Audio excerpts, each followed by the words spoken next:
Welcome to max academy. हम लोग trigonometry chapter का हाइट एंड डिस्टेंस का सॉल्यूशन देख रहे थे वेस्ट बंगाल बोर्ड का मैथ्स का बुक से। सम्स नंबर 1 से लेकर के 18 तक का सॉल्यूशन हम लोग पिछले वीडियोस में देख चुके थे। आज हम लोग सम्स नंबर 19 से स्टार्ट करेंगे। तो क्वेश्चन है, Mohit standing in the midst of a field observes a flying bird in his north at an angle of elevation of 30 degree and after 2 minutes he observes the bird in his south at an angle of elevation of 60 degree. If the bird flies in a straight line all along at a height of 50√3 meter, let us find its speed in kilometer per hour.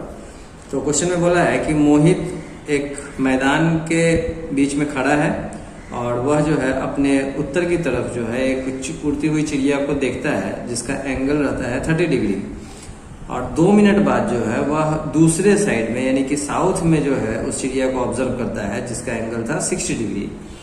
अगर bird same height यानी कि 50√3 metre की height पर उड़ रहा हो तो बताना है कि उसका स्पीड कितना है। तो पहले डायग्राम बना लेते हैं।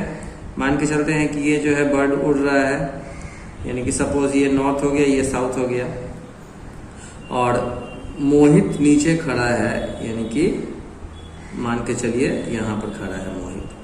अब जब वह नॉर्थ से जब देखा था तो ये एंगल ऑफ एलिवेशन कितना था, ये था 30 डिग्री और जब ये साउथ में देखा है तो ये एंगल ऑफ एलिवेशन कितना था 60 डिग्री और हाइट है 50√3 मीटर।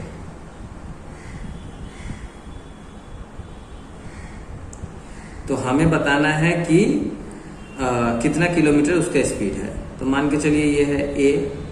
अब इसको जो है अगर हम लोग एक इमेजिनरी लाइन नीचे वर्टिकली ड्रॉ कर ले तो ये हो जाएगा बी, ये सी और इसका इमेजिनरी लाइन हो जाएगा डी, ये ई और ये एफ। अब हम लोगों के पास ट्रायंगल ए बी सी हो गया।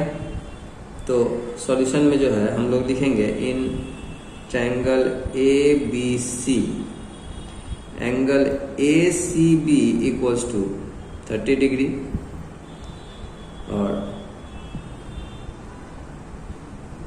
Perpendicular A B equals to C F equals to 50√3 metre. देखिए ये जो ए बी का लेंथ है ये सी एफ का लेंथ के बराबर होगा, यानी कि सी एफ का लेंथ 50√3 है तो इसका मतलब ए बी का भी लेंथ 50√3 होगा। तो हम लोगों को बी सी बेस निकालना है। तो base B C equals to question mark, तो एक्स लेट कर देते हैं। तो therefore tan theta equals to होता है पी बाई बी और tan 30 डिग्री इक्वल्स टू हो जाएगा 50√3 बाई एक्स।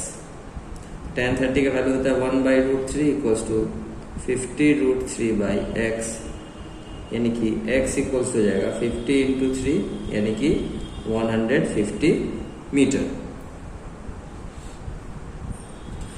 अब उसी तरह से हम लोग सी डी ई में जो है सी डी निकाल लेंगे। तो in triangle C D E angle D C E equals to 60 degree और perpendicular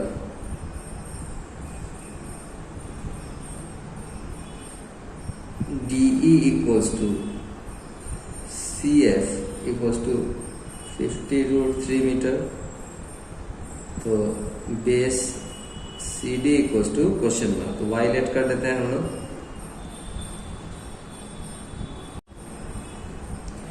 Therefore tan theta equals to P by B और tan 60 degree equals to 50√3 by y।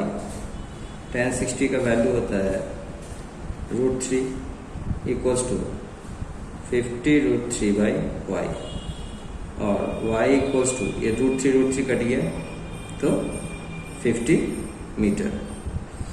तो देयरफॉर total distance covered by bird in 2 minutes equals to 150 plus 50 यानी कि 200 metre. ये जो है हम लोग आया था 150 मीटर और ये आया था 50 मीटर, यानी कि यहाँ से यहाँ तक टोटल जो है उन्होंने मतलब उस बर्ड ने 200 मीटर ट्रैवल किया है। अब 200 मीटर कितनी देर में ट्रैवल किया है? 2 मिनट में। तो हमें जो है उसका स्पीड निकालना है आगे। तो therefore total distance covered in 1 hour equals to, तो 1 आवर में कितना जाएगा? तो 200/2 इंटू 60, यानी कि ये 2 से जो है ये 200 कटा 100 टाइम्स में, तो 100 इंटू 60 यानी कि 6000 मीटर। तो 6000 मीटर को जब किलोमीटर में कन्वर्ट करेंगे तो ये आएगा 6 किलोमीटर। तो therefore speed of the bird equals to 6 kilometre per hour. यही हम लोगों का आंसर आ गया। सम्स नंबर 20 है, अमिता दीदी standing on a railway overbridge of 5√3 metre height observe the engine of the train from one side of the bridge at an angle of depression of 30 degree, but just after 2 seconds she observed the engine at an angle of depression of 45 degree from the other side of the bridge. Let us find the speed of the train in meters per second. तो question में बोला है कि अमिता दीदी जो है railway overbridge पर खड़ी है जिसका ऊंचाई 5√3 मीटर है। वह देखती है कि एक तरफ से जो है ट्रेन का इंजन आ रहा है जिसका एंगल था 30 डिग्री डिप्रेशन में। 2 सेकंड बाद जो है वही ट्रेन ओवरब्रिज के नीचे से होते हुए दूसरी तरफ आ जाता है और उसका डिप्रेशन का एंगल हो जाता है 45 डिग्री। तो हमें बताना है कि उस ट्रेन का स्पीड क्या है। तो देखिए, मान लेते हैं कि ये जो है अमिता दीदी यहाँ पर खड़ी है, ये अमिता दीदी खड़ी है और नीचे से जो है ये ट्रेन आपको गुजरता हुआ दिखाई देगा। तो इसका हाइट दिया हुआ है 5√3 मीटर, एंगल ऑफ डिप्रेशन है ये 30 डिग्री। 2 मिनट बाद एंगल ऑफ डिप्रेशन हो जा रहा है दूसरी तरफ 45 degree.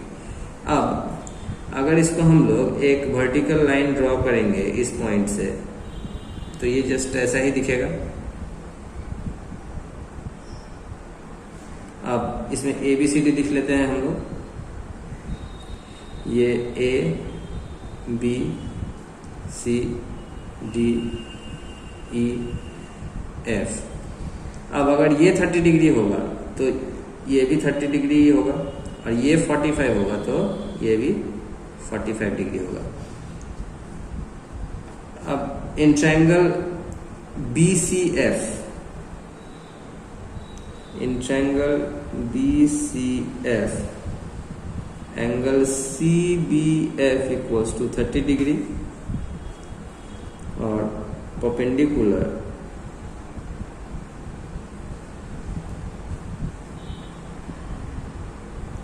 CF equals to 5√3 metre.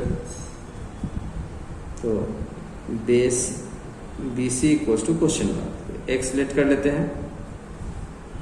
Therefore tan theta equals to होता है P/B, यानी कि tan 30 degree equals to 5√3/x और 1/√3 इक्वल्स टू 5√3/x, यानी कि x इक्वल्स टू हो जाएगा 5 इंटू 3 यानी कि 15 मीटर। उसी तरह से हम लोग CDF में भी निकाल लेंगे। तो इन ट्रायंगल CDF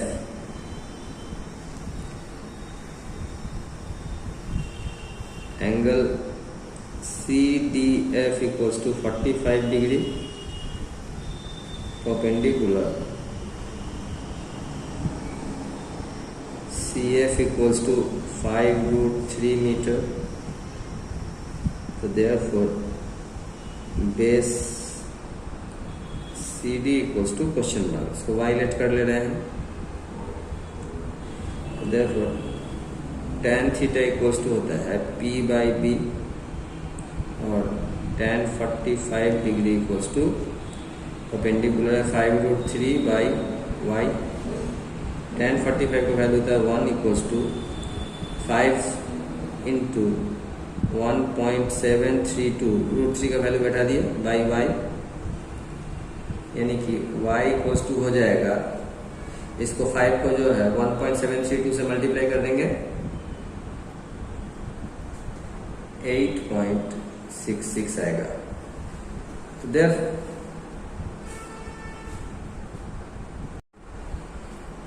तो therefore total distance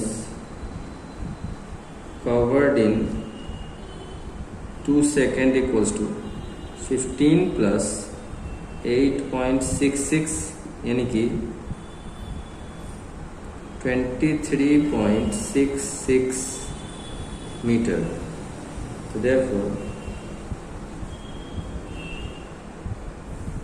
speed of the engine equals to,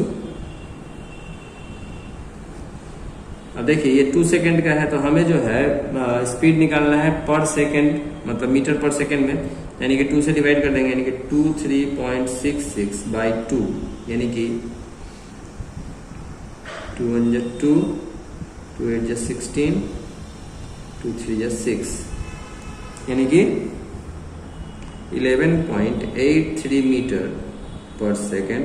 यही हम लोगों का आंसर आ गया। तो इस तरह से आज हम लोगों ने सम्स नंबर 19 और 20 का सॉल्यूशन देखा। उम्मीद करता हूं कि ये आप लोगों को आसानी से समझ में आया होगा। दोनों ही एक जैसा सम्स था, तो मेरे ख्याल से समझने में ज़्यादा मुश्किल नहीं आई होगी। आप लोग इसको अच्छे से प्रैक्टिस कर लीजिएगा। नेक्स्ट जो है 21 से जो है हम लोग सॉल्यूशन आने वाले वीडियोस में देखेंगे। तब तक के लिए बाय बाय।